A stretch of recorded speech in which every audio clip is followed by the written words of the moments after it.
Good evening. My name is Matthew G. Beals, and tonight I would like to talk to you about a novel that I love, Dracula. It is a Gothic horror novel written in 1897 by Bram Stoker. Dracula would forever change the course of modern literature, introducing a new, epic anti-hero, Count Dracula. Tonight, my distinguished colleagues and I ask you, no, we beg you, to join us as we delve into the depths of this great novel. There's one of them now. Join us! Welcome back. Tonight we're joined by the distinguished colleague, Nate Cook. Nate, nice to see you. Glad to be here, Beals. Nate, in reading Dracula, what would you say the best part about it is? Well, as an expert in the Freudian lens, Yes. I would say the best part is the sexual innuendo. Fascinating. It's, as a 12-year-old, it just captivated my interest. Really? I loved it. Well, we all have our different perspectives. Hmm.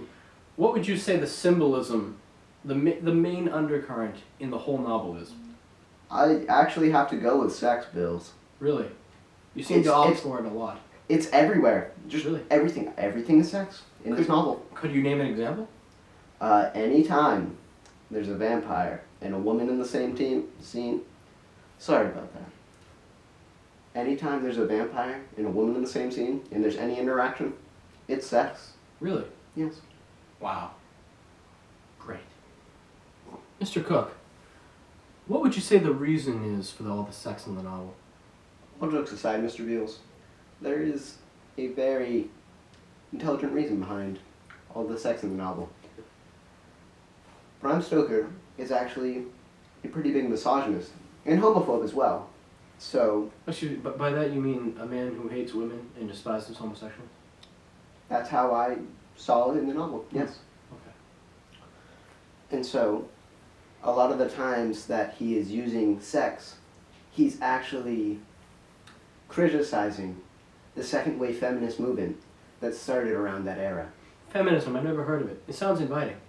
It is. It's a very good concept where women will earn equal rights to men. All right, well, let's keep this fact-based now. Excuse me? I don't think that comment is appropriate. Oh, I would like to be excused, yes. I think that comment is just bad news bears. Well, Mr. Cook, why would he have such a problem with the second wave feminist movement? Well, Stoker had a problem with second wave feminism because second wave feminism is a call for women to have the same rights as men. Societal, voting rights, everything. And so alongside this rose a pattern of sexual immorality as women had now the right to do with their body as they pleased. And so there was a lot of premarital sex and other things.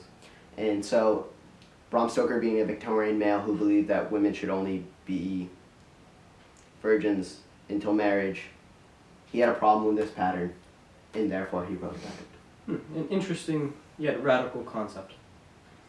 All right, let's welcome in our next guest, Mr. Matthew Hoole. Mr. Hoole, nice to see you again. Nice seeing you, Beals. Mr. Hoole, did you like the book?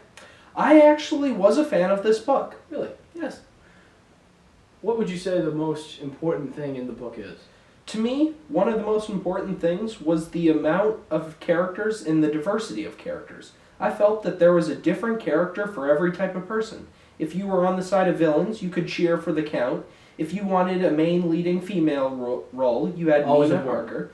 If you wanted a more male role, you had the leader of Van Helsing, or you had Jonathan Harker. I felt that there was a character in that novel for every type of reader. That's great, thank you. Well, you speak of the characters. What would you say your favorite character is in the novel? Mr. Beals, my favorite character in the novel was Professor Van Helsing. He had a sense of mystery to him. He seemed to know everything that was going on, yet he never really revealed where he knew his information. That type of mystery is what I like in a character. And because of that, I thought he was my favorite character in this novel. I would tend to agree. Yeah, he was a good character. Although, characters like Quincy, they were all good characters. Well, you know, America. Yeah, Of course. gotta love the American. Now, Matt, what would you say your least favorite character was? Beals, I'd have to say my least favorite character was Mina. Although she was a powerful female role in the novel, I wasn't a huge fan of how she was portrayed in the novel and her different actions throughout the novel, such as for one time being used as a human radar. Things like that just didn't interest me with her character. Thank you for your time, Mr. Hoole. It's been great. Fantastic. Thank you for having me on the show, Mr. Beals. You're welcome. Mr. Crandall, in your professional opinion, what are the historical implications of this novel? Thank you, Mr. Beals, for giving me such an amazing question. Bram Stoker, when he wrote this novel, I'm sure, had no clue how big of an impact his novel would make on the world around us today. When he wrote the novel over 100 years ago, vampires were just basically figments of imagination contained to folklore only. They were small, bloated creatures who sucked on and preyed on blood, not the tall, pallor figures that we associate vampirism with today. His Count Dracula really revolutionized the field of horror novels to this very day. And we see this today in examples such as the novel series Twilight. What would you say is most different about Bram Stoker's take on the vampire? Well, Matt, Bram really gave the vampires a backstory. He made you feel for the vampire. Count Dracula, even though he was evil, you could feel for him. He was lonely, alone, had no friends, no people he could talk to, and was just alone. He was a bloodsucker, and that was it. Groundbreaking. Well, thank you, Yes. Mr. Crandall. Thank It's you been a very pleasure. much. It's been surely It's been been a great. pleasure. Thank you very much.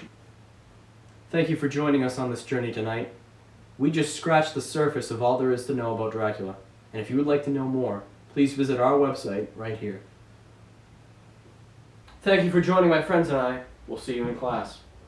Amen.